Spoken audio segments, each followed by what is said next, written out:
Deer and Beer.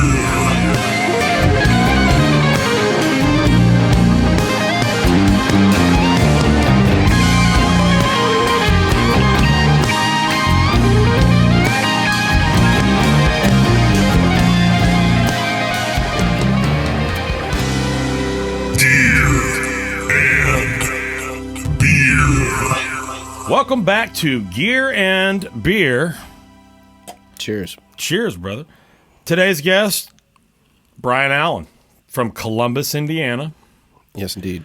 I don't know where that is. Yeah, it's a drive-by city. I'm about to say, have I driven through it or by it? Yeah, if you go up 65 from Louisville to Indianapolis, you have passed through Columbus. Okay, well, then I've been through there numerous times. Yes. Lots of trips to Chicago since I've lived here. You know, oddly enough, I never went to Chicago before I moved to Nashville, and then it was like once a month I was in Chicago. It's a great city. It is a great city, and I actually haven't been in probably 2 years, and I really miss it. It's a great city for whatever you're into. Absolutely. Food, music. Yep, it's got it all. Being cold, whatever. Definitely have that covered. We got Shay Henley over here twisting and tweaking and popping tops. It splashed all over my face. You're used to that. The pride of Noonan, Georgia, ladies and gentlemen. Well done. Joining us today, our usual engineer, lived in Chicago for 7 years, and he moved here because of winter. I get that. He said, it gets really tiresome having to dig your car in and out of everywhere you go. That would get old. I can't imagine it, but it sounds cold. Yeah. We had a pretty rough winter here this year. Yeah, as far as southern winters go. It was, as far as cold and precipitation, there was a lot of it, and it was real quick. The ice was no joke. I mean, that was like... I loved every second. I did too. I smoked a brisket outside in the snow, and I had my beer like set in the snow and the grass. That's beautiful. It was a thing of beauty. So you posted a picture the other day, and it had your main workhorses, among which was a 65P, which I also have a 65P. Yes. And my first thought was I would love to hear them things side by side. So I hit you up, and you, against your better judgment, agreed to come over here and do this thing. So definitely should have thought about that a little longer. Yeah, but I'm here now. You're here now, and you can leave.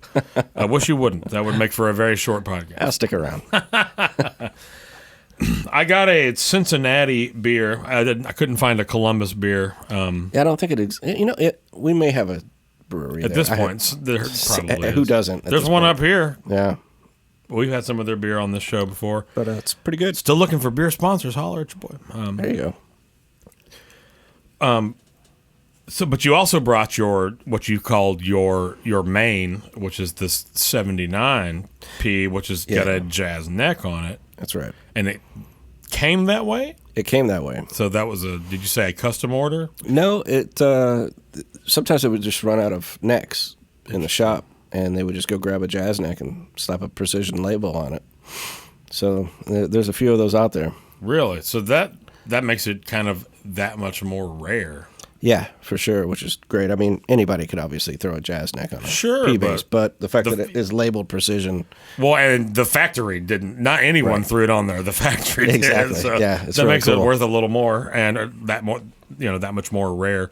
Which, I mean, we were talking before. It's not a buy and sell thing for me. It's me either. Finding sonic gold at value. That's where it's at. That is where it's at. I mean, I got that bass for a steal back in the day, and I couldn't afford to get a bass for anything other than a steal, right. Personally. So yeah, it's holler at your boy Norelco. Looking for sponsors. There you go. Brawny, the quicker picker up. That'll be a good one. We all need some brownies. Oh, and I will no doubt spill something. I've spilled many things earlier while cooking. That was good food, by the way. Well, thank you. This guy can cook. I like to, as added encouragement for people to do my podcast. I try to cook a decent meal, and I'm good at what I know my lane. I try to ever widen my lane, but I stay in my lane, and I make something that I know I can make that's good. Yep. And then I do it and I use the absolute best ingredients that I can find, and it makes it better for both mouth and body. Indeed. So, Yeah, it's much appreciated. you know, it's one thing to bread and fry some cheap chicken and some vegetable oil. Right. I personally won't eat that, so Yeah. I'm worried about this guy I'm a with little you. bit. You know. We're gentlemen of a certain repute. I'd say that. A lot of people like to use the word handsome, Most certainly. and I'd say they're exactly right. They'd be on the money with that. For those of you who are only listening, there is video available on YouTube, so check that out, and you can Witness the beauty. experience what is handsomeness at its finest. Aside from the ever so overexposed, apparently, shot of Shea Henley, I don't know why it's so overexposed. Probably because I'm very good at this. At our 10th episode, you're the 10th guest.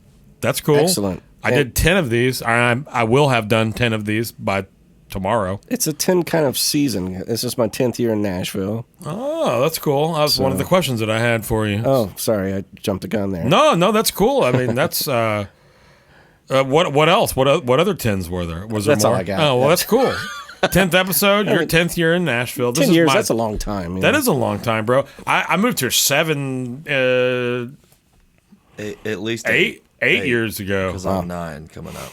Yeah. It'll be unreal. 8 years ago next month. I moved here July of 20. No, that's only 7 years. I guess it will be the completion of 7 full years, and I will be in my 8th year. Because 2014, right? It's only 20. What year is this? I can't do math. It's 21, right? Yeah, it's 21. Yeah. So that's 7 years, right? So this is my 7th year. I don't know how that I works. thought you moved a year after me, but Did you move in 2012? Mm-hmm. Yeah, I was. into the world. Oh, okay. Oh, yeah. The Mayan in Garland, calendar. the religious thing that happened in Garland.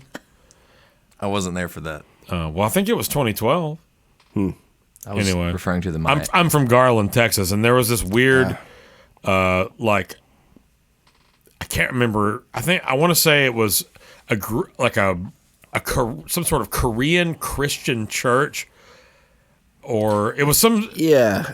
I may have totally gotten my greater Asian ethnicities incorrect on that. And for that, I apologize.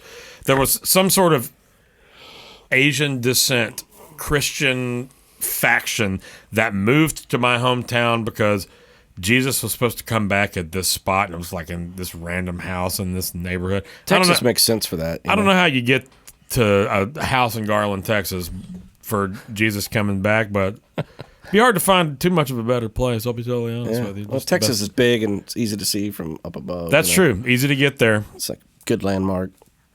It's got that wonderful shape, that state outline that you can't see. It's very recognizable. Yeah.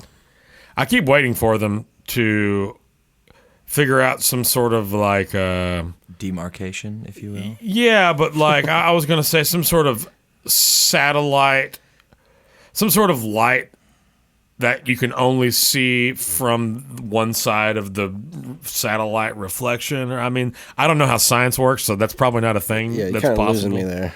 I think I lost myself. Let's be honest. Surely Jeff Bezos could make an LED strip long enough to outline the state of Texas. State of Texas. Yeah. Did you guys see that there some people, and I think there's like 100,000 people that have signed it, or some crazy number, for petitioning to not let him back in from space? That shit is real, bro. Wow. They don't want to allow Jeff Bezos. They just want him to stay in orbit. Stay I in guess. space, dude. That's amazing. Go all Sandra Bullock, George Clooney. What was that movie? Gravity. Gravity. Yeah. Oh, that's amazing. Man, what a weird place we live in. Yeah, no doubt. So you said this is your 10th year Yeah. From? I was in Los Angeles for 16 years prior to that. Oh, right on. Okay. So- Yeah, you mentioned that you were in LA. Kind of like I grew up in Indiana, and then I grew up again in Los Angeles. Two very different upbringings, for sure. I can imagine. Those are the heartland to the left coast. Yeah, man. As they say on those particular news publications Yeah. or whatever. That I don't listen to. Was it 1chan, 8chan, 4chan, I'm not sure. 12chan? Jackie Chan? Jackie Chan? Jackie Chan. That's what it is. That's definitely what it was. Yeah, the Church of Jackie Chan, I think. That was a low-hanging fruit. I apologize. So you were in L.A. for 16 years? Yeah, moved out there in 1995. I was 18, right out of high school. Had about 3 months between graduating and actually going to L.A. And parents thought I was nuts, but I think you're nuts. I wish that I had the gumption to do something like that. It took me till much later to, we can thank our friend Billy Freeman. You know Billy Freeman? Yeah. We can thank our friend Billy Freeman for talking me into doing it. I'm glad I did it, and it was the right move. But I mean, I thought for a long time that my only choices were going to be, Dallas, L.A., or New York, and I didn't want to go to L.A. or New York. Right.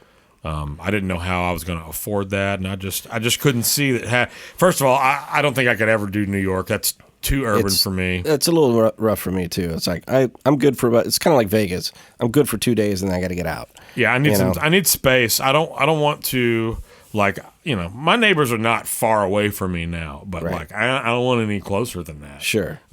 I can't Around share you, walls. on top, Yeah. below. Yeah, it gets to be a bit much. I mean, Los Angeles is a massive city. Totally. But it's so spread out. It's got that sprawl you like don't get Dallas the does. So claustrophobic feeling. that was what I was thinking. Is like I could do the logistics side of LA. Yeah. But I just, from what I understood from how expensive it was and how poor I was as a younger Sure. man, Yeah. I didn't have any way to do it.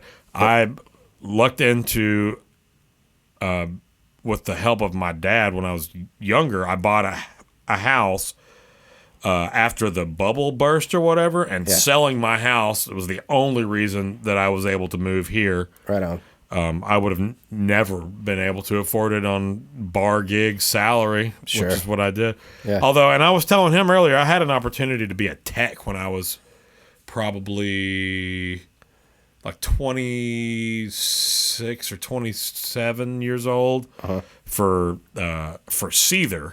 Oh, wow. And I did several gigs with them. A buddy of mine worked for them for 5 years, toured the whole world 8 times over, Yeah. Did it. Anything you could imagine doing with that band at the height of their Oh, man. That must have hitting been fun. it.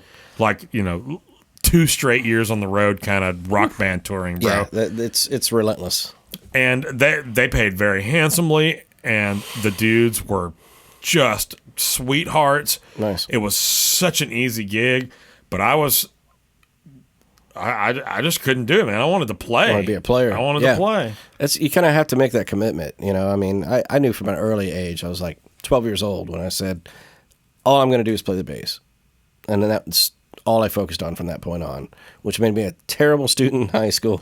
I was a terrible student, but I didn't have anything focused on anything. I was just like, I don't know what I want to do, Yeah. because what I don't want to do is go to college about science or math or anything like that. I'm not interested in that. Sure. I wanted to play music. I wanted to be in a original rock band. When I was in middle school, I was so into bands like STP and Rush and Big time. Primus and Soundgarden and all that kind of stuff. Yep. And I wanted to do something like that. And it wasn't until, again, Billy Freeman opened my eyes when I was 24 years old.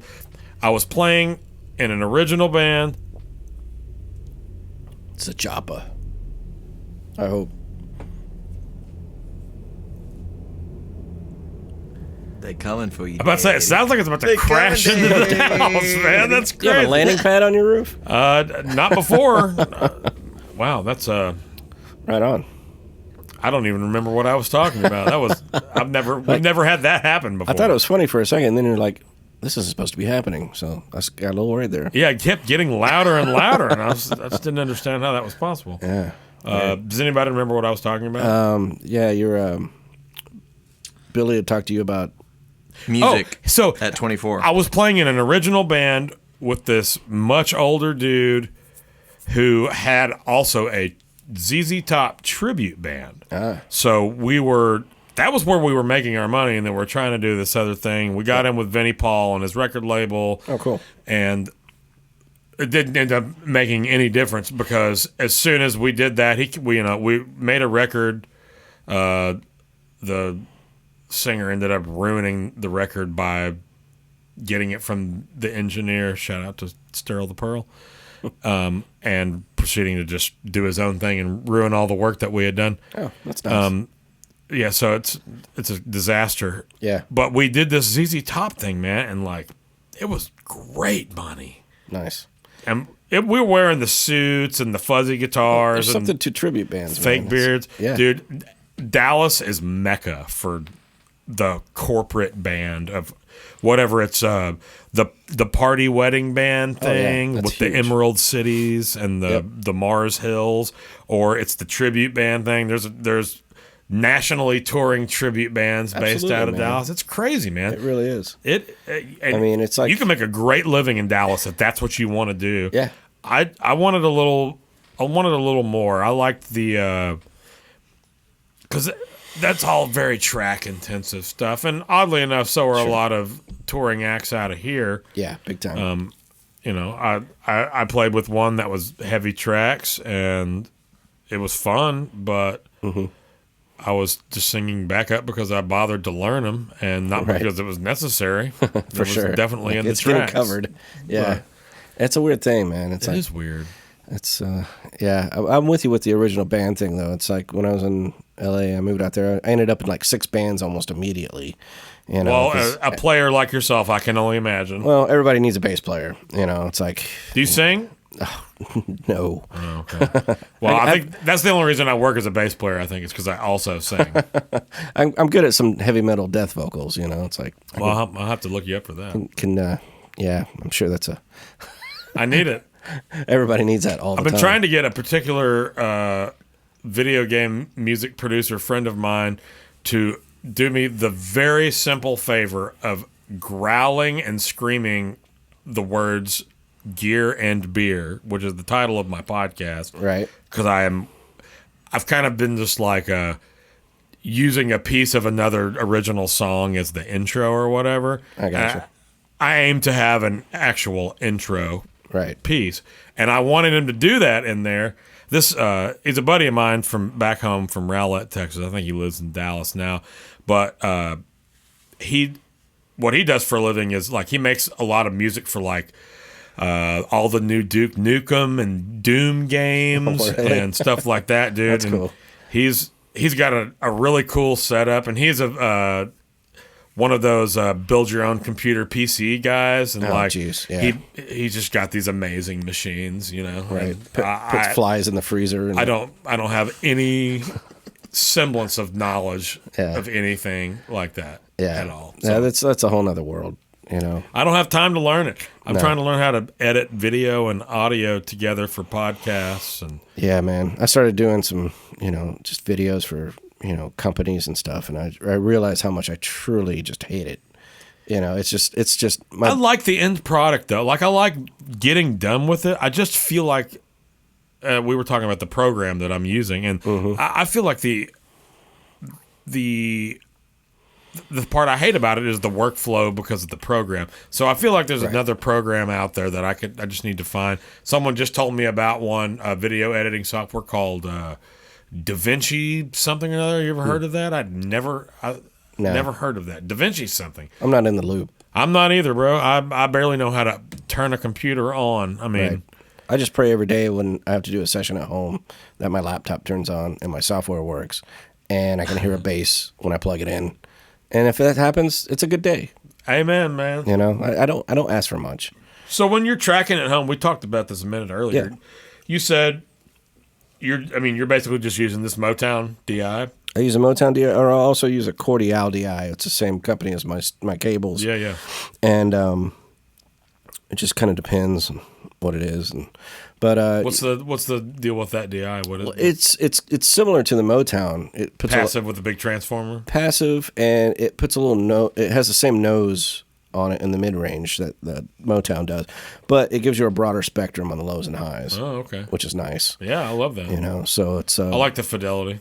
yeah, big time. So if I'm using one of my MTDs, you know, a 5-string or something, I'll usually use one of the Cordial DI. That makes sense. So give it a little The expanded width, expanded of the, range. Yeah, the so range. that's nice. That's the word. But yeah, man, I mean, it's literally the Motown into a Scarlett, and then into my computer. It's just that simple. I don't put compression on anything. I don't Let them EQ do all anything. that in post. If they add it at all. I mean, I've had guys never touch the compressor. Sure. You know, which I'm like, cool. That's a compliment. You know. No doubt.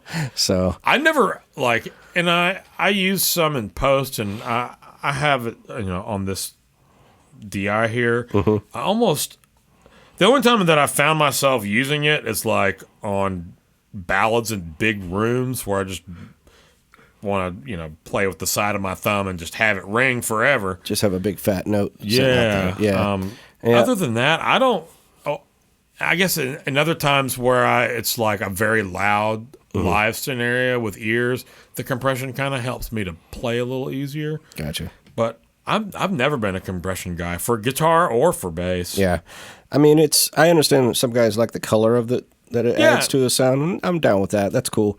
But as far as like squashing, you know, the intricacies of playing, I'm not. You know, it's like, and that's where, you know, I focus a lot on technique. Sure. And, you know, it's just spent a lot of time to just kind of compress myself, you know. Totally, man. Make sure that notes didn't jump out when they don't need to. And, you know, even when I'm slapping, too, it's the same Sure. thing. Just That's especially hard.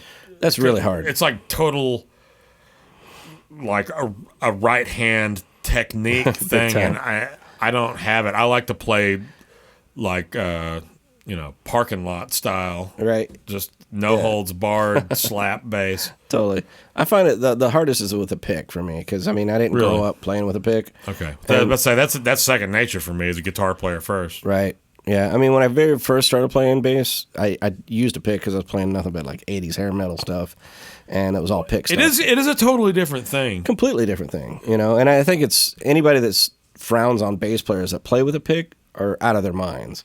Yeah, You know, like, Nathan Watts. Pfft. To stifle anybody, Say nothing else. You know, to stifle anybody from using any technique at any time is crazy to me. If Yes, it's appropriate, you're absolutely right. you know, it's what needs to happen. You know, it's like sometimes I use a pick a lot in the studio, especially. You know, it just adds so much punch and definition. you play to the song. You don't set up a set of arbitrary standards and then adhere to them. It's like, and I don't mean to get political, but it's like, you know, I like this one thing, so I'm just going to go ahead and agree to all of them. Like, that doesn't make sense for each song. Is Right. that what the song calls for? Do what the song calls for. Yeah. If you're learning a track and playing with an artist, or you're doing whatever kind of gig, Yep. is that recording played with a pick? Cool. Yeah. Play it with a pick. Probably play with a pick. And if that's not working for whoever's in charge or for you, then move from there. But Yeah. and what I always tell people, like anything that I've been band leader on, and they're like, "Do I need to play this like the record?" I was like, "Let's start at the record, and if yeah. we change it from there, cool. But let's start at how the song goes." Can you do that first? Yeah. Yeah, I've had the same situation. You know, I've been band leader. And I actually, before I even moved to Nashville, I had to run an audition. I had to set up an audition from LA at SAR here in Nashville. And so I was like, people were calling me like 6 in the morning because of the time difference. So it was a nightmare on that regard. And I didn't know anybody in Nashville at the time. So I'm like, I called some like A session guys because I didn't know who they were, you know, and they're like, well, you know, I can't do it, but here's some numbers. So I just got numbers, you know, and I set up like 40 guys to come in and audition with this band I was MDing. And two people, Quite the cattle call. Bro. two people learned the signature licks out of all these cats. And I'm like, I thought this was Nashville. Like, music's like, what is going on? You know, like, I don't And care. you moved here before I did, and I thought it was sloppy when I got It's here. like, I don't care about your buckle jeans and your, you know, your Affliction T-shirt, man. Like, Totally, you know, man. like that hair gel, like you spent a lot of money. People get lost in the wrong aspects of the scene here. That's the first thing that I noticed. It's exactly what I feel like you just detailed. Yeah, and nothing against like dudes looking the part, but you got to play the part first. Yeah, both are important. Yeah, both are important. Absolutely. Yeah, don't look like a slob and kill the parts. Like don't kill the parts and wear your gym shorts on stage, or whatever. Yeah. Wash your shirt. Yeah, cut your hair or put a hat on. Whatever. Big time, man. So that was an interesting experience. Dude, that was the biggest scene shock for me when I got here. I went from being the youngest, worst player in every band I was in to being the oldest, best, and I was just felt like a fish out of water. I was just, from what I was used to was, if you don't know how to play these songs, we will find any number of other people that will know how to play these songs. So if you're going to show up at all, know the songs or don't show up. Right. And I got here and played week after week with dudes who played stuff wrong, and I'll be like, "Hey, check that out. This, and this, or whatever. Let's get those things next time." Yeah. And they get there, and they're more worried about getting their vodka Red Bulls and hitting on a bartender. Well, and then you got to have priorities. Yeah, I guess so. Career oriented, not so much. Yeah, that's crazy. Man. Always bugged me. It's just because I take what I do so seriously, and I've always been respectful of everybody. And I just always want that same respect back. That seems so second nature. It seems like an unspoken, obvious, the elephant in the room, except for we're talking about it. It's right. You know what I mean? Absolutely. I wonder if that's something specific about this culture here. From what I understand from OGs, they say that it wasn't always this way. Right. I think a lot of it has to do with just, first of all, there's more people than there ever have been. No doubt. Anywhere you go ever, the population ever increasing. Those people are moving here because there's been whatever modicum of success because it was such a small scene before, but now it's being flooded out. And there's still a session scene. Totally. Tours are based out of here, no matter what style. Most of them. Yeah. Most of them. Because, God, how many tour bus companies are there here? I don't know, all of them. Right. Almost all of them. Right. It's not at all the center of the nation, but it is the center of touring because let's face it, there's not a lot of touring between Colorado and California. Sure. Right. So that it's almost like that whole strip of the western United States. There are gigs there, but there's obviously way more on the East Coast. There's East side of the country. 10 hours away each day kind of gigs. Yeah, for sure. Idaho and then New Mexico or whatever ridiculousness. Crazy. You get some crazy trips. We did a 14-hour each way one-off in Wisconsin at Country Fest this weekend. Yeah, buddy. And we were literally stuck in the bus all day because it was just gushing rain. All day. No. We loaded in the rain, but by the time we sound checked and played, the rain had stopped. But it was so humid. The neck of this bass felt like somebody just rubbed Crisco on it. It was just greasy and sticky. That's awful. It was horrible. Which, any suggestions? Is there a way for me to prohibit things like that? Do I need to put some oil on it? Linseed oil or whatever? Not that I'm aware of, man. I don't know. Because, when it's got all that extra moisture, it doesn't need... for what I know about it, I just wonder if it's the finish that's worn off and that particular humidity made it sticky or greasy. I don't know, man. I never had issues until I moved out here with necks because LA, you don't have humidity. 75 degrees all year for the most part, and there's no humidity.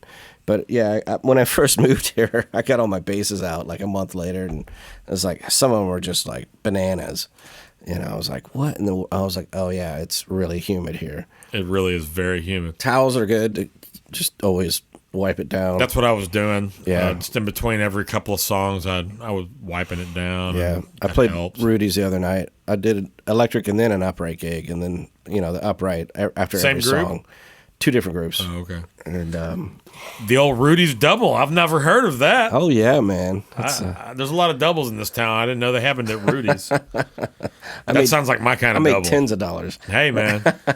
No, it was actually Jazz hundreds, bro. it was good for jazz, man. I'll take it. Honestly, man, like I'm really fortunate. I get to do enough sessions in town that I'm trying not to tour anymore. But if I play in town, it's because I want to really play with these guys. Sure. So it's more about that than anything. And money is what it is. It's like it's great if it happens, but honestly, man, I just want to play. Looking for that passion outlet. The passion outlet, big time. Because as much as I love working with the producers I work with and everything, there's still that jazz outlet that doesn't always get. It's that improv thing, man. It's being able to I have all these musical things to say that I can't say in a lot of these other situations. So Yeah, if you want to keep your job, for sure. Totally. And it's so funny because people were telling me when I first moved here that jazz is taboo, and I often wonder if that's kept me from work. But Nah, man. At the end of the day, it's like I'm not even that good at jazz. It's like we were saying. Well, you are. I'm good at freely expressing whatever weirdness is in my brain. Well, I don't know if that makes me good at jazz. That's jazz. Touche, sir.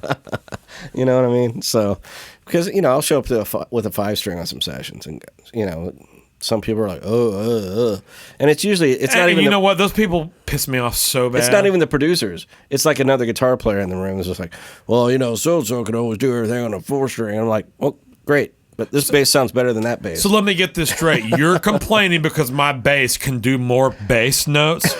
That's the problem? The problem is that my bass can play more bass notes. I mean, would you rather me get like a ukulele or something? Yeah, you want me to go get a Mark Robichaud 2-string? Like, anytime an engineer said that to me, I was like, okay, cool, man. How about you just do everything on analog? Yeah.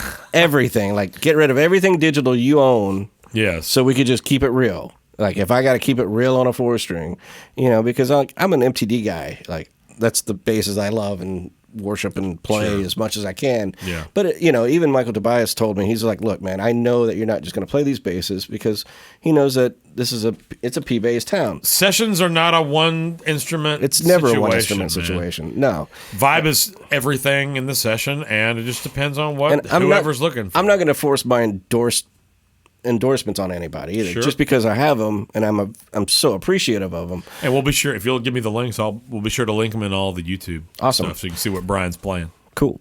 And I'm not going to push that on anybody just because I'm endorsed by them. Sure. So it's just like, if it's right for the track, yeah, for sure. But if it's not, I'm going to go to one of my other standards. So I've only ever had one instrument endorsement, and they gave me, it was with Dean when I was in a metal band. They were giving me great USA guitars. Nice. And they played great, but I also had a PRS that I loved, that I played as well, and they had nothing to say about it, man. Well, when they know, man, it's just they're realistic about it. Totally. Well, first of all, in any kind of a live situation where you're reproducing the way things are recorded and you're worried about keys and iterations, like you almost always run into, at least from a guitar standpoint, you're running into detuned guitars. And do you have you need one with humbuckers, you need one with single coil, whatever the iterations are of the recordings. Yep. It's really cool to, at least as we spoke of earlier, starting at the recording. And on bass, like I've heard of I've never done this. I've done half step down on bass. Yeah. I don't even like to, because I have a 5-string and I can just play in whatever key with a tension that I like. That makes me play something that's more comfortable. For sure. And that's how I usually do any transposed gigs, like playing downtown. As much as I once did, people were always playing down a half step, which I'm just going to say, if you play everything down a half step, that's a cop out and you're lazy. Or you don't have any technique. Well, I don't know what it is. Yeah. Maybe you're overextending yourself. If you're doing so many gigs that you can't, if you need to do a few songs in different keys, cool. Yeah. To do everything down a half step across the board is hamstringing anyone who cares about the fidelity of an instrument or anything like that, because now you've taken my wide range of instrument choices down to the ones that I have set up for this stupid thing that I need in the studio, but to play live, it's just, who can have duplicates of every instrument for every iteration? It just doesn't make sense. No, not unless you're rock star status. Yeah, well, and even then, that's... Well, then you're not going to take that to downtown, you know what I mean? Totally. It's like I don't have to put it on a cart and schlep it 4 blocks up and down hills. Let me take my guitar closet down to Tootsie's. Yeah, right. First of all, ain't no room for it in that place. No, you couldn't get it through the door. For the record, the day after... Are those monitors on? No. Okay. The day after the Foo Fighters played at Bridgestone, didn't we go to that? Yeah. Yeah. The Broken Leg guitar throne? Yes, the Broken Leg tour. I was walking downtown and walked past Crossroads and saw this very trendy-looking East Nashville kind of man panhandling. And I walked 5 steps past him and then realized that it was Chris Shiflett.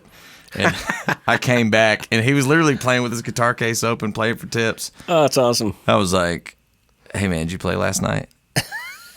He was like, "No, I'm fresh into town." And I was like, "Okay, cool."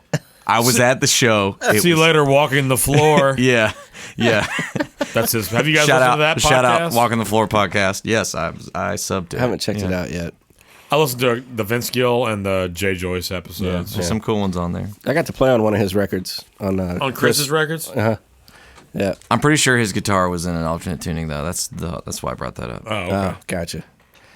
Yeah, well, I mean, whatever. If you're doing a thing, there's, open tunings are a thing. There are guys who play guitar only in open tunings. It's very popular in the Delta blues scenarios and any slide players. Rich Robinson, man. Black Crows, he's got tons of crazy tunings. Totally. Well, Derek Trucks plays in an open E tuning. I dare you to find somebody that plays the guitar more soulful than that son of a bitch. Yeah, he's all right. I saw them once, like 9 years ago, in House of Blues in Dallas. And Eric Krasno, who's a guitar player, was actually playing bass for him, and he murdered it, and it was great. But I don't know who's playing with him now, because I played a gig, the artist that I play with, we opened for Ashley McBride in Huntsville two weekends ago or something, and right outside, Tedeschi Trucks was playing in the parking lot of this big music hall that we were playing at. Yeah. So we played our gig to the hungriest music crowd I have ever been in front of in my life. Awesome. Then we watched Ashley and all those dudes slay. Then we walked outside and got to watch an hour and a half of Tedeschi Trucks from the soundboard outside. One of my favorite bands. Dude, it was the best outdoor sonic experience that I've ever had. I could hear every piece of fidelity of the bass, of the keyboards, and it was Gabe Dixon was playing keys and singing back up. Cool. It was a very pared down band. They only had Falcon, Tyler Greenwell or whatever his name is. I think JJ quit or just doing something else. I'm not sure. Probably doing something else. He pretty much do whatever he wants. John Merritt, Tedeschi Trucks, tough life. Yeah, man. I'm telling you. Yeah, I got to play with Derek and Susan at a B.B. King tribute last year. That's dope. Which was just unreal, Power couple, bro. Yeah, I mean, and like the nicest folks in the world. And that's what everyone says. I've never met them. They couldn't be cooler, really. I mean, I got to actually, we opened for them in Italy with Robben and just hung out backstage, and, it's just, they're just totally cool, man. Just down-to-earth people. Just That's what everyone's told me. They're just like, hey, Robben, you want to come up and play a song with us? And he's like, cool, yeah. Are you still playing with Robben at all? I do a little bit here and there, not as much as before. I mean, God, we toured for almost 6 years. Oh, right on. Yeah, and it was amazing. I've seen you with him a couple times at the High Watt residency. Oh yeah, before we knew each other. Yep. Those shows were killing. My favorite part about those was how he, not on purpose, but just. And I was there on a Brad Paisley night, and I was there on that was fun. Aubrey, what's his name? Trail Crow. Oddly Free. Oddly, yep, sorry, Aubrey. And Vince came up one night too. I didn't see the Vince one, but anyway, he made total tone midgets out of everyone, bro. Man, I tell you, it just happens, man. I mean that Dumble is just, it's devastating. It's the best guitar amp I've ever heard in my life. It's crazy. He got two of them bitches. Yes, he does. And they both sound great. Yeah, he's got the second one ever made. I mean, he's got number 2. I didn't realize that he had number 2. Yeah, man. Who has number 1? If I'm recalling right, I don't know. I wonder who it was originally intended for. I don't know, but Dumble heard Robben play, and he's like, "Can I make you an amp?" Like, so that amp was made for Robben, and like, yeah, Sounds like it. It sounds like it, man. I mean, he had his tour manager handed me a head one time. He's like, "Here, man, can you bring this to Japan tomorrow? Like, take it to the flight." I was like, "Are you leaving this with me?" He's like, "Well, yeah." I was like, "Are you kidding me?" I gotta be responsible for this. I can vanish and pay my house off with this real quick. Seriously, like, I'm like, "You got to be kidding me." So I'm like, "Okay, man." So I like, it was like the Holy Grail, the guitar player in the rehearsal. I was at a rehearsal space, and he dropped it off the rehearsal space. The guitar player was like, "Is that it? Can I see it?" I was like, "You can see it, but you can't touch it." Let me smell it. So I opened it. I just want to smell. And it was like the briefcase in Pulp Fiction.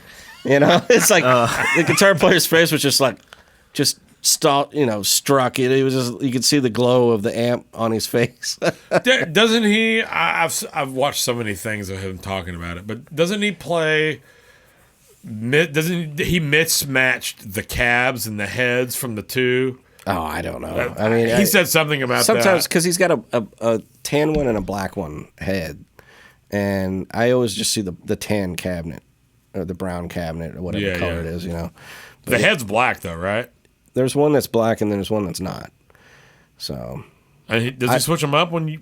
Oh, okay. Yeah, he switched. I thought he just liked the one of them, and the other one was a studio head or something. I don't know, man. I don't either. I've just seen him rip some faces off. Some of I've those had theater my face gigs, ripped off, bro. Some of those theater gigs, I feel bad for the people in the very front because they don't know they don't know what's about to happen, and it happens, and you can just see it, and they're like, oh, but they're loving it, and they're just like, there is something so painfully beautiful about being directly in front of a guitar cabinet. It's about the last place you want to hear a guitar cabinet from. Yeah, it really is. I mean, I've definitely lost some hearing from that gig, Really? But because when I first started, I was playing upright because he did like a pretty acoustic sounding record back in the record might have been in 2012. I started with Robben in 2013, and I didn't even meet him until we got to Italy. So like we talked once on the phone. And it's funny, too, because I was trying to make a joke, and it didn't get caught, like... I totally believe that. And I was like... In my experience, that makes perfect sense. This guy thinks I'm an idiot. Like, I probably blew it. I don't know. But he was just like, whatever. Because he was saying, man, I'm trying to get away from the blues, do something different. I was like, well, the blues is only, like, straight or swung, major, minor. And he's like, well, no, it's more than that. I'm like, oh... okay, and I just let him. Captain Literal, I'm bro. just gonna shut up right now and let the boss talk. So. He's a particular man, but totally cool. I mean, we met at the hotel when we got to Italy, and I was like, cool. So this is gonna happen, and got the sound check. We did like. Was Wes on that then? No, that was before Wes. Okay, and we get the sound check, and we did like 3 songs, and one of the hardest songs that I had to play on upright, he changed the key of. Oh, that's good. To A flat. So made it harder. All my open string stuff that I was like, thank God I can use, went away. So now I'm playing this complicated bass line in A flat. And I'm like, did it though. What are you gonna do? It's like you just do it. You sink or swim. I'm not gonna detune my bass. You know what I'm saying? Like we're saying hell to the no. So I'm gonna rock some A flat tonight. And A flat on the old upright. It went out. I mean, that's in trad world. You're used to horn keys, surely. Yeah. That's probably helped. It did. Yeah, for sure. I knew where it was. Yeah. I would be willing to bet that you can find plenty of session upright players around here that can't play in tune and horn keys. I flat keys. I have no opinion about that because I have no idea. Well, yeah, So- you're on the sessions where those guys don't cut it. Well, I'm lucky for the sessions I get, man. I've been fortunate to work with this producer since I lived in LA, so we've had quite a history, man. It's been a lot of fun. This industry is all about personal connections and relationships. 100%. I can't stress that A lot of people enough, don't understand man. it, but No, it's tough because some cats will come into town and be like, "Hey, man, I heard I should talk to you." I was like, about what? What, man? Like, I don't like. First of all, I don't know you. You know what I mean? I don't know how you play. I don't know. Are you cool?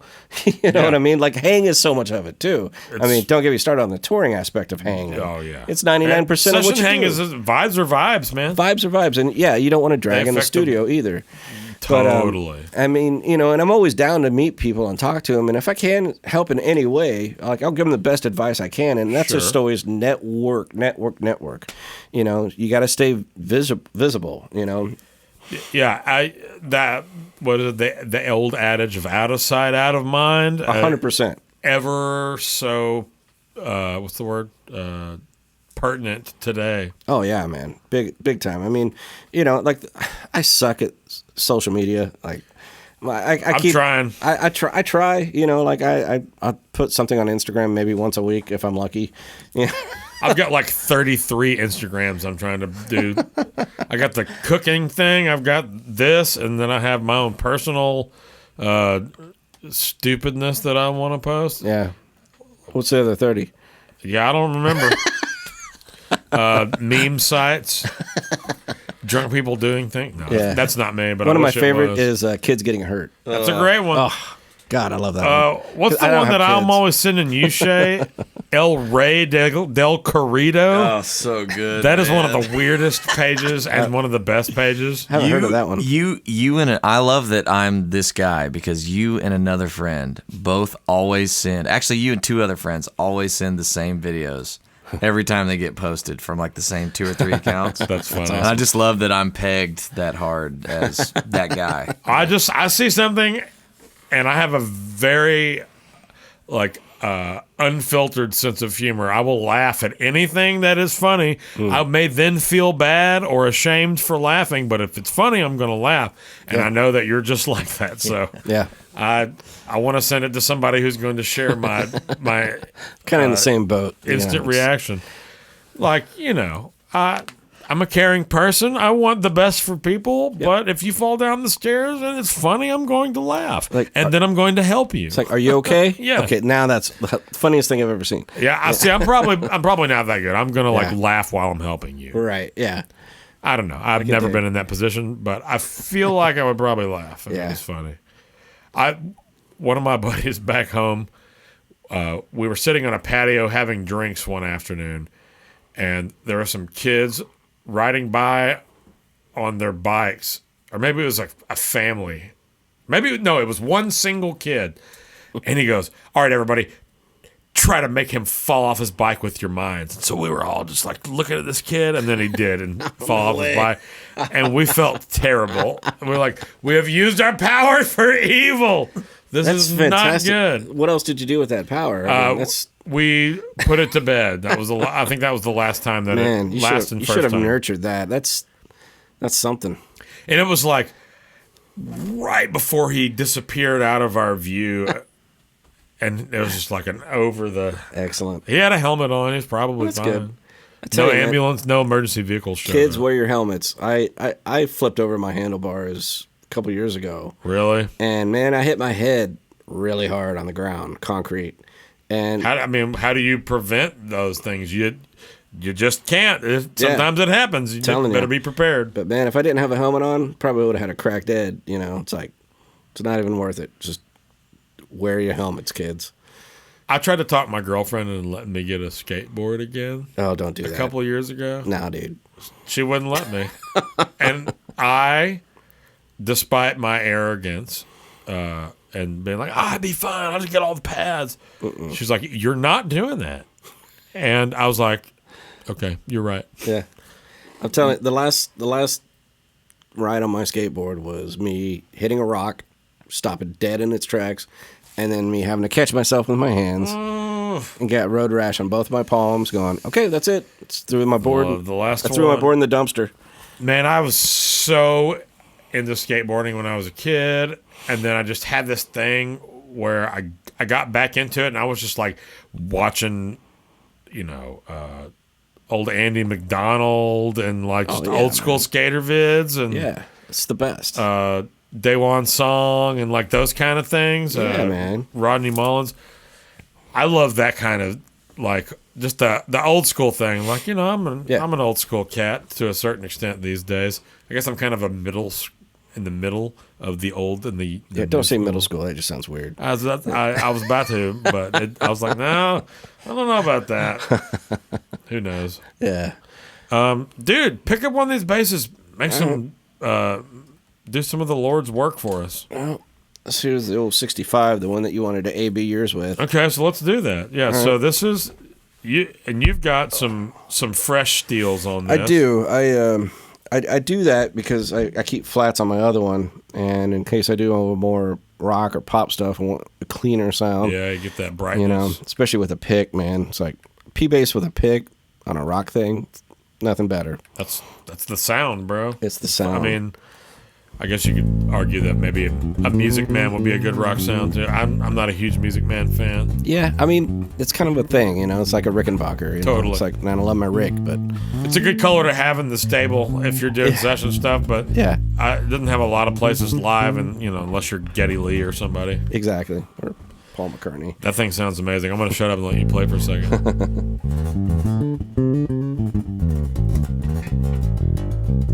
Yeah, my tone's pretty much halfway. Still got I guess we're getting a little string noise through the vocal mics, but I'm going to say there's a fair amount of fidelity. It's just nice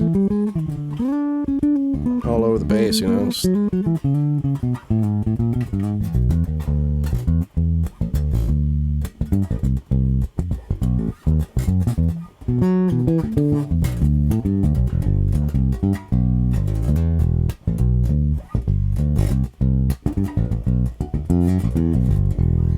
Yeah, That's vibey as hell, it's man. good old bass, man. That sounds really good.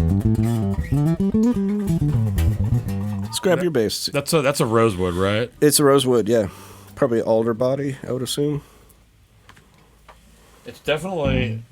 I don't think this is ebony, but it's definitely a lighter. Looks like a lighter rosewood than this guy. That's sweet. I love the black and white. Well, So and there's classic. another. If you look at where it's worn, I swear there's another color. Maybe like on the back. It looks like there's like a brown. It's almost like that mocha, or and then there's a red almost too. Yeah, I was gonna say like a brick red or like a reddish brown or something going on under there. Whatever they became not like an early '60s paint over, but a paint over. Boy, these are really similar. That mine's as you get the tone in the same spot. Yeah, pretty much. Yeah, the difference sounds like the string. The strings, yeah. Yeah. One thing that is immediately noticeable is how much dirtier my fretboard is. Yeah, I'm gonna wash my hands for sure. 50 years of funk, brother. I bet this bass would be really nice with flats. I've got some flats that I had on there for several years that are still good to go if I ever need it. Nice. The problem with the flats is it takes it away from being able to use it every day. Yeah. And I want to play it every day. I can dig that. Yeah. I play it on almost every gig. Yeah. I have this great 5-string too, and I play it half the time on like It's nice, man. the corporate-y cover gigs or whatever. Yeah. Like corporate-y. That's such a negative connotation to that word. I don't mean it that way at all. I love playing that gig. I play in a great band with musicians who really care about being awesome at whatever we're doing. That's nice. It's a lot of fun. Corporate gigs can be dark, It's It like, totally can, it's man. like, oh, it's man. not a tracky kind of corporate gig, and we're playing downtown, but we also do weddings and all this other stuff. It's like a co-front. It's mainly fronted by this one girl, but the guitar player, I play bass in that band. The guitar player kind of co-fronts or whatever. I sing a little bit. Great drummer, and like everybody's on the same page about trying to execute, and that makes that kind of thing a lot of fun. That's awesome. Those basses do sound insanely. Whoops. They really do, man. Similar. I dig that. Here's what. Yeah, let's hear the main stallion. This is the main in the stallion, stable. the 79. It's funny too. There's a big old gap in the neck joint. It's like it's just it's kind of it's funny. Well, that's what happens when you have to slap a jazz neck on a P notch. The P notch.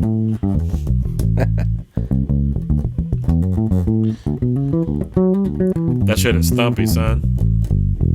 I love it. Especially when you get into the mute world. I don't have that right hand thing so great. That's a very specific technique that I love.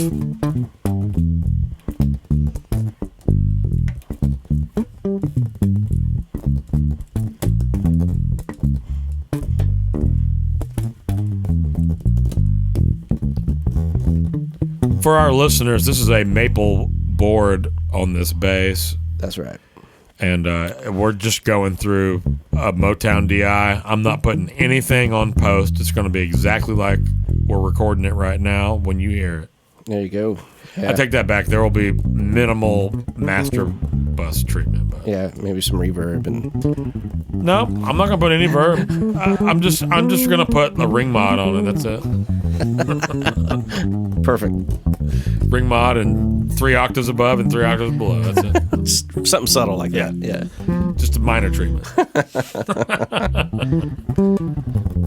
Oh, come on. Oh no, better slow down. I'll get arrested. I'm about to say that's But yeah, this one's just butter. You know, when you hear it through big speakers too, it's just like, good lord. It's just let that be known, listeners and viewers. Turn on your big speakers. Turn on them big speakers because I'll make sure it's big the when I bass. put that ring mod on there. It used to drive me nuts because everybody's like, I can't hear the bass. Well, yeah, you're listening through iPhone Yeah, speakers. of course you can. Although there's something to be said for the art of mixing where you can hear it a little bit through that, but it doesn't sound out of place in the other ways. Yeah. And that's, I've read things about, and Shay, maybe you can weigh in on this. Certain engineers, like almost all the engineers these days, are dudes will do stuff like they'll run a mix and then they'll turn it on and they'll go out of the room and down the hallway and listen to it and see what it sounds like. And then they'll bounce it and they'll go sit in the bathroom and listen to it on their phone. And then they'll go plug it into their car and like the places where people are listening. And there's something to be said for referencing in all those places. That's certainly a good way to get a really balanced mix. Oh, what the heck we got here? This is He done pulled a fast one. short scale. It's Asenonics from Kerry Nordstrand. And luckily it's got a nickname, which is the cat bass. That is Luckle. Luckle. That is lucky. It is, because Asenonics that's a tough one. It might be Luckle. I don't know what Luckle is, But but this little guy, man, he's selling a lot of these right now. Like, is it got like Mustang vibes or? it's got a ton of vibes. Let me Plug that son of a bitch in for sure. This thing's crazy though, man. It's just because it's got tone options for days. These are all EQ settings. Oh, okay. These are all pickup select.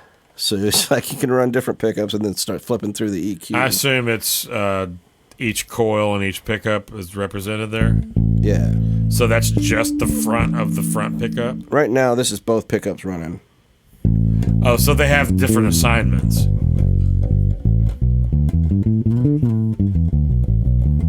Is that essentially a wide open sound? Yeah. That's a tubby boy. Yep. Here's just the front pickup.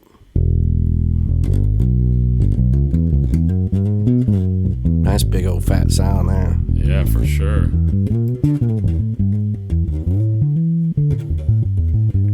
It's like a rock or like even maybe a ballad tone. Yep.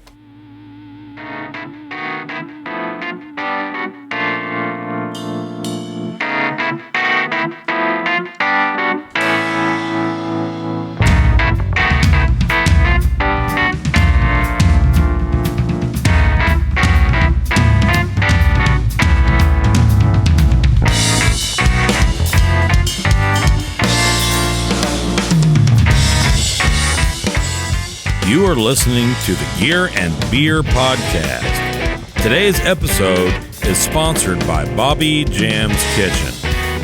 Want to take your home cooking to the next level? Need new recipe ideas or meal inspiration? Like, follow, and subscribe to Bobby Jam's Kitchen on YouTube and Instagram at Bobby Jam's Kitchen. Cook your food and eat it.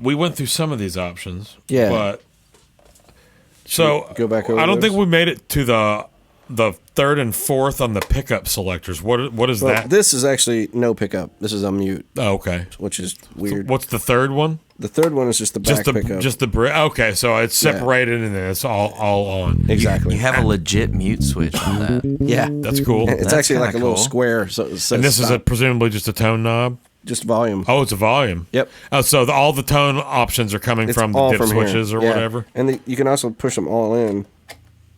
I say that. Can you do that? Yeah. And that's another sound. It's kind of trippy. It's just almost like it muffles everything. Yeah, it sounds the proverbial blanket over the speaker. Yeah. I don't think I'd ever use that, but Never know. Maybe it would help with tracking on a particular weird effect or something. you never know, man. That's a very vibey bass. That's way more than a Mustang. Yeah, it's got so much. Is that going for it. 30 inch scale, I presume? I think so. Yeah, it's a little guy, so it's a little trippy playing it. You know, making sure I don't overshoot. But Does it feel spongier?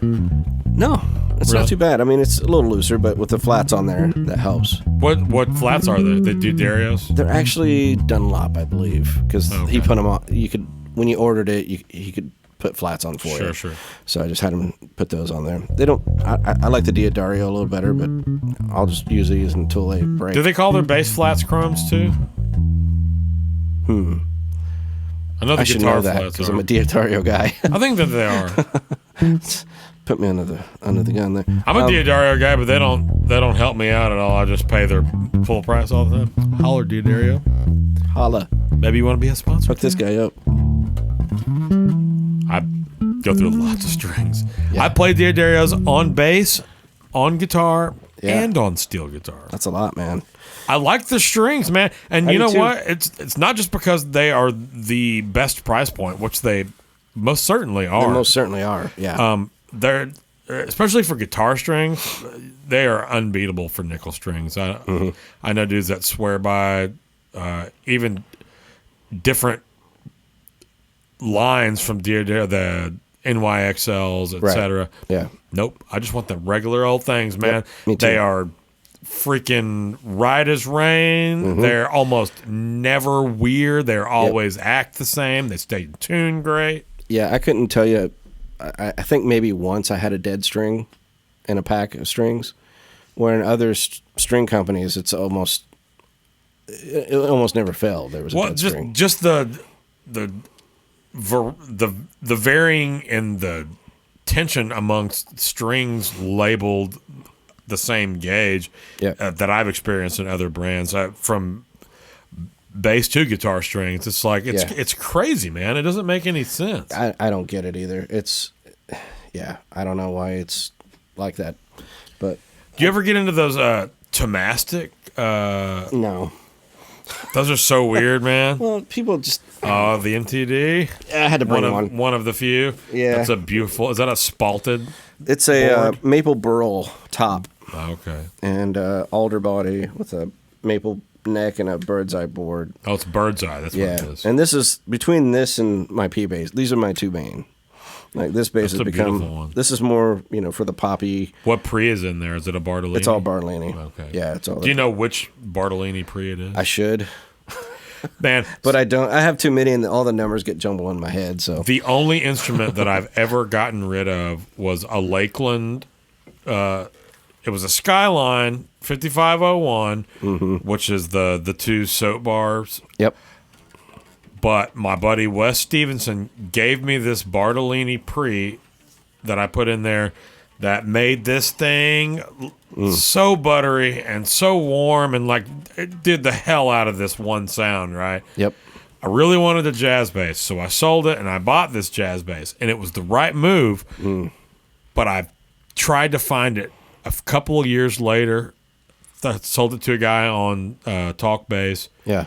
Could not find him to buy it back, man. I was willing. darned. I was willing to.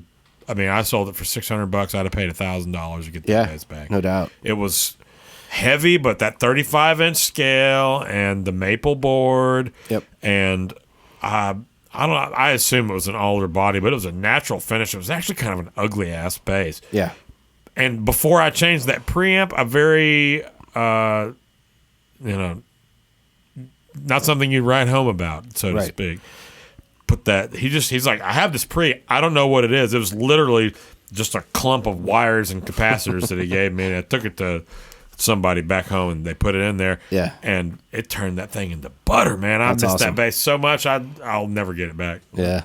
No, you're leaking. That's what happens. But yeah, man, it's funny too. A lot of people are Bartolini haters, and I'm like, man, if it sounds good, who cares? Like, That's just those people who like arbitrarily decide they're against the thing For no reason. whatever reason. Yeah, because no reason is because a better. magazine told them it was Yeah. bad or whatever. You know what I mean? Yeah, because should Chris be using Squire that. didn't use them there. Exactly. It's not worth considering. Yeah, because I've always dug Bartolini because I used to play Zahn basses back in the day, and I've never played a Zahn. I've heard graphite of neck, man.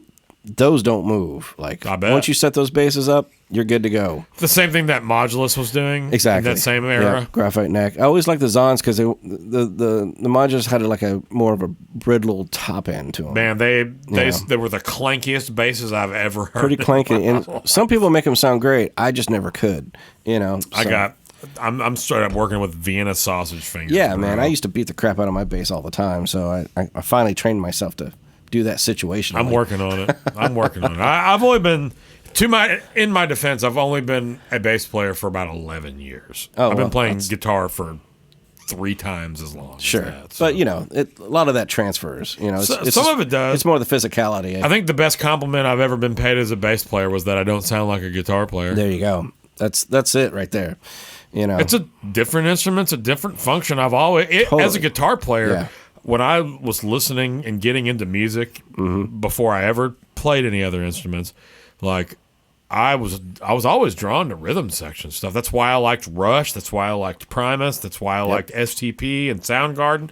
Not that all the other instruments weren't doing cool shit as well, of course. But like it was the groovy bands and like just understanding the different roles and like you occupy this sonic frequency, etc. And then yeah, you just get older. knowing how all that works separately. You start playing know. in bigger bands, and there's pianos, and there's horns, and there's Absolutely. all these other things, and learning to like how to sit in your space and not step Right. on toes, but still say something. Exactly. That's a freaking lost art, bro. Now it's just how well can you track sync with your movements, bro? Yeah. Isn't that right, Spacebar Boy? No comment. However, if you need spacebar pressed insanely accurately, You know what I heard is that you Spacebar are so much better than most people. I'm really good at spacebar. Well, it's just that touch, man. He's low maintenance. He doesn't even need showers, ladies and gentlemen. Right. He just needs a minimum of 6 figures. He just, right. maybe a finger massage on the spacebar finger. That's it. Look, I'm He needs an Epsom hand bath every 30 minutes. Some Make- Palmolive. What's that stuff called? Palmolive. yes. Remember Make those your commercials? own life better. I think actually you're thinking of Astroglide. Oh, Yes, well, yeah. that's Well, it. that was the late night commercial. Yeah. Man, no, I'm not going there. That's fine. Sorry. Just, Whoa, Nelly. I would love for you to plug that bass in and Oh. to hear it a little bit. Okay, sure. You pulled it out. It looks beautiful. But for our listeners here, can I help you? Oh, sure. for our listeners who are not viewing this currently, I'd love for them to be able to hear. So I'm going to flip it to passive so I don't freak everything out because this bass is so freaking loud. Okay. Thank you. You're welcome. Well, we'll do it passive for a moment, and then we can get our engineer to mute and adjust the volume. I mean, that sounds great passive. Was it say Saratoga S? Just Saratoga. And it's got a something? trademark thing. Oh, at the okay. end. Yeah. This is kind of Michael's, you know, sorry, I'm all tangled up. This is Michael's. That's okay. I've kind of got you wedged in over there. It's all good. This is Michael's kind of more traditional basses, where the 535s and 635s, that's more like the super, clean, real good for pop and slap and R&B stuff. Yeah. A lot of gospel guys love those basses, and I have a couple of them too for that reason too. And Sure. I'll use them on jazz. That bright gigs. modern sound. That bright modern sound, and they're great for records and recording, super clean stuff. But I would imagine you'd be able to get pretty close to those sounds with the active pre and the PJ setup. yeah, and I actually put flats on this guy. Dude, that thing sounds very good. This bass is, I mean, honestly, man, if I can get away with it, I prefer this bass over even. Well, I dare not it looks say. built to the freaking hilt. Yeah. Well, this one I had Hill. custom made. It's Did you? Yeah, I had everything I asked for was on this, and because at first he even put exposed poles, on the pickups, and I was like, nope, I want covered, just because of the finger, the rose maple fingerboard. Yeah, get those extra top end clankiness. Yep, because I'm not a fan of just super high end. Sure. But yeah, this bass. I'm not either, man, but I guess it just really depends.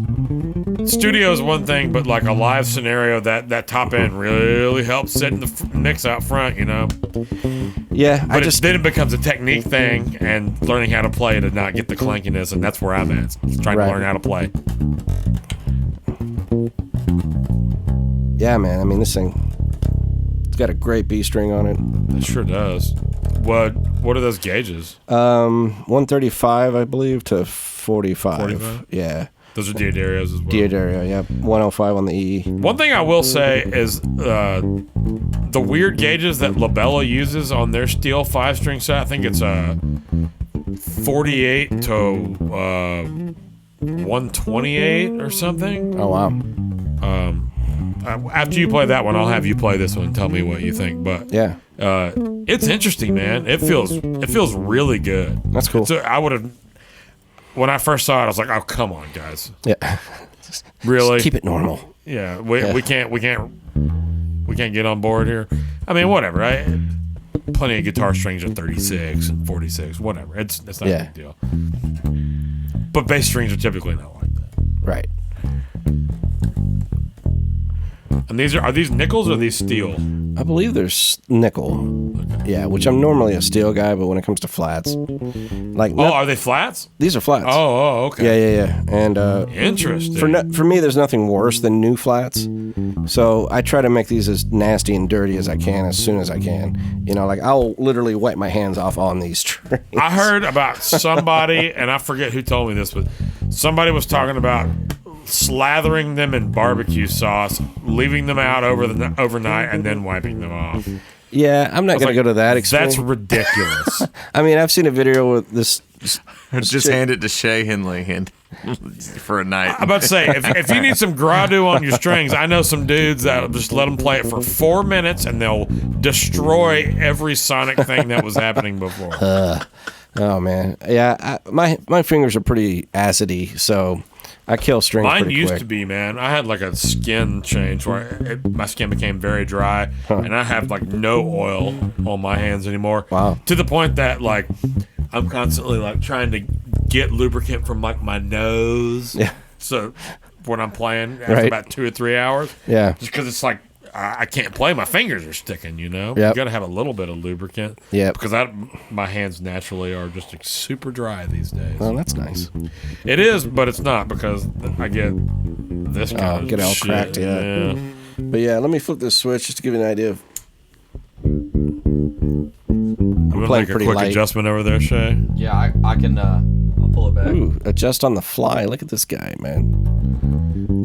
I can fix whatever in post. So it's pretty much the same Level tone. Just It seems like it's got a little more fidelity. There's like a little more character. well, I slam the lows and I slam the mids, and I keep the highs at about 50%. And this is a mid sweep that I keep at 50, and then both pickups wide open. Here's just the P though. Check. So when you say it's a mid sweep, is it just It's I forget. is it just a notch that you're just changing the notch, or is there control for what you're sweeping? It brightens it up here, and here it kind of like. So it kind of works as like a mid notch as opposed to that's right. But here's just the P pickup. It's P-bass city, son. That sounds great. This is stupid. That bass is it's beautiful. It looks, I see so many dudes with like basses that are just, super handmade, amazing instruments. Yeah. And then they just sound like clank. Oh, I know. Dog. Dog duty. Yeah.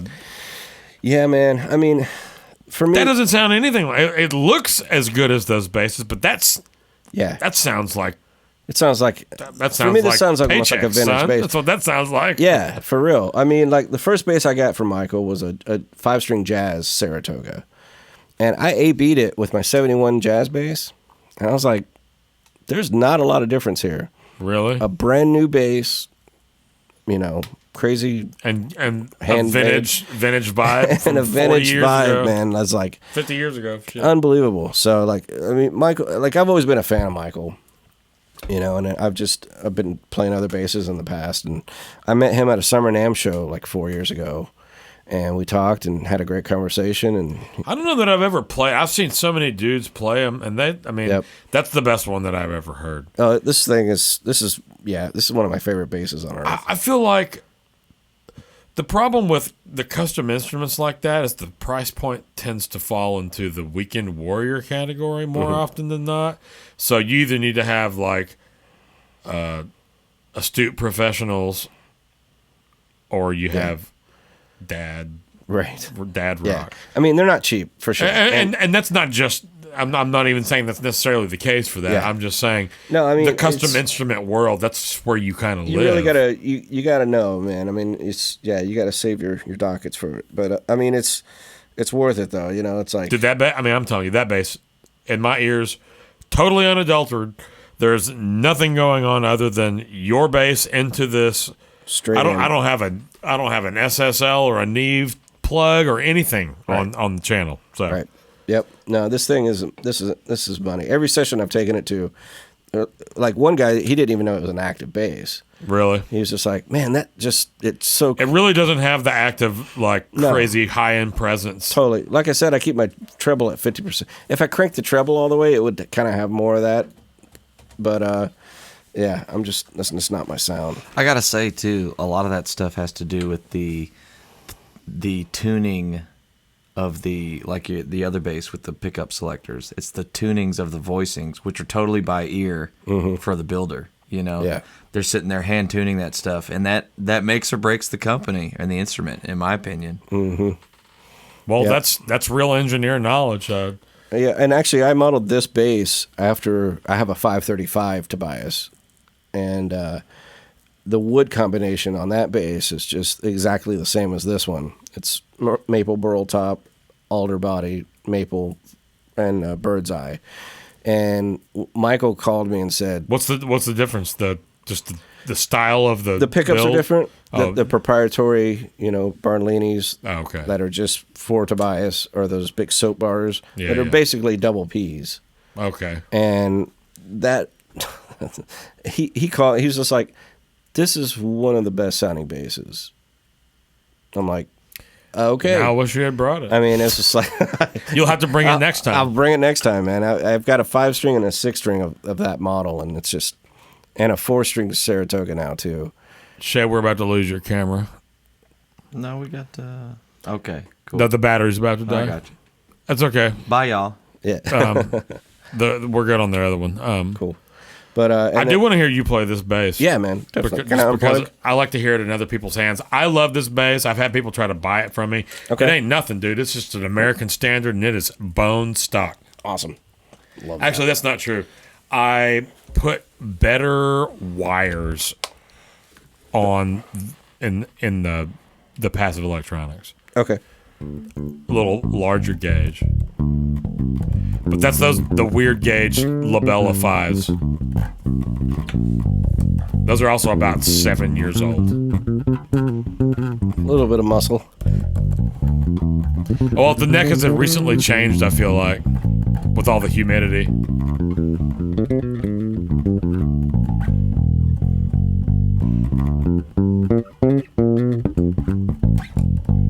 That sounds great to my ears, too, when you play it.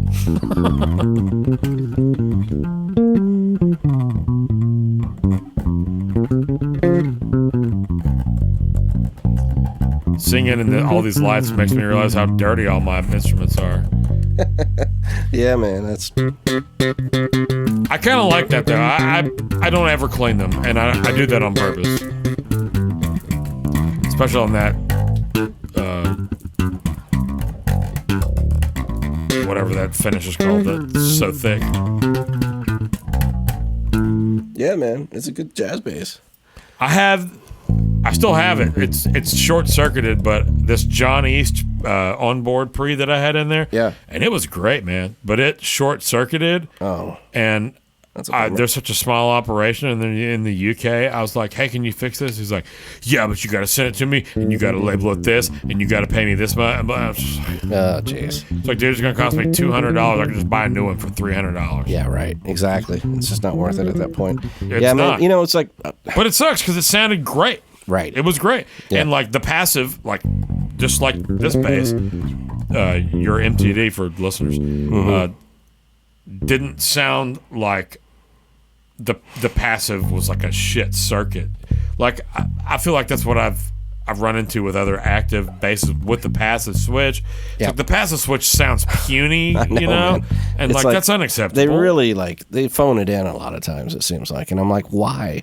That's so like, especially if your batteries go, totally like and you're like, okay, I got to the switch oh it. shit circumstances are the most important ones. Yeah, so it's like I need that same tone basically with it on a passive switch.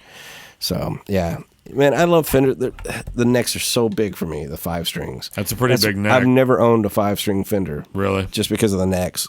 Because I'm all palm. I don't have any finger length. Same, bro. That's me. I got a big ass wide palm. Yeah. With a couple of Vienna sausages. Like I'm a good attached. swimmer, you know. But I can displace much water. But yeah, although I do play upright, I actually have a pretty thin neck for my upright, as far as upright necks go. But yeah, Yeah, that's just a whole different. You can't even compare the electric bass world to the upright bass world. no, you can't really. Besides them being called basses, They that's about it. occupy a similar sonic range, and that is about where it ends. Yep, that's nice though, man. Sounds good. It's my jazz bass, bass. man. I love it. Like I said, the neck has changed a little bit. I need to adjust it. That's a little more to chew than I'm looking for. It's still not too bad though. I really. like to work a little bit. Yeah. And honestly, it just sounds it just sounds good. Yeah. And it especially sounds good when you're playing it. Oh well, I don't know about all that. Well, I do, and so do all the producers that keep calling you back. And on that note, my guest today has been Brian Allen, and he brought all these amazing basses. And dude, thank you, Man, Robert, thanks for having me. dude. I will have you back if you'll agree to it. Please do. At a future date. Yeah, And what the 535? Is that what you called it? yeah, it's a MTD 535-24. You'll need to be bringing that one. I'll be bringing it. I need to hear that one. And whatever fun, amazing things that you have. You Yeah. surprised me with all the extra stuff today. Well, you know, it's I like to do that. The podcast is, after all, called Gear and Beer. So There you go. You came prepared, sir, with multiple gear. Indeed. And you had the beer, so Well, I did have some beer, and again, we got Shay Henley over there. Your camera's still working, so you can wave to it. Shay Henley over there, twisting and tweaking, the pride of Noonan, Georgia. The absolute pride of Noonan, Georgia. My guest, Brian Allen of Nashville, Tennessee, formerly of Columbus, Indiana. Yes. You can find him on many recordings, just all music, him. And we'll see you next time on the next episode of Gear and Beer. Also, make sure and follow us on all the whatevers and so forths at Gear and Beer Podcast. What do they call those? Socials. Yeah. Instagram and YouTube and Patreon, and give me your money and bye.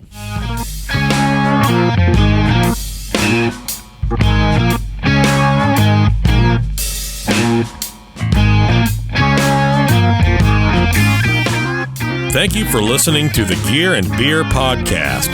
Make sure and subscribe and turn on notifications for our channels, and if you haven't already, follow our Instagram and YouTube channels. We truly appreciate your support and ask that you please tell anyone you know whom you think might be interested in our podcast about gear and beer to help us grow and continue bringing in great guests from around the industry and beyond. Thanks again, and until the next episode.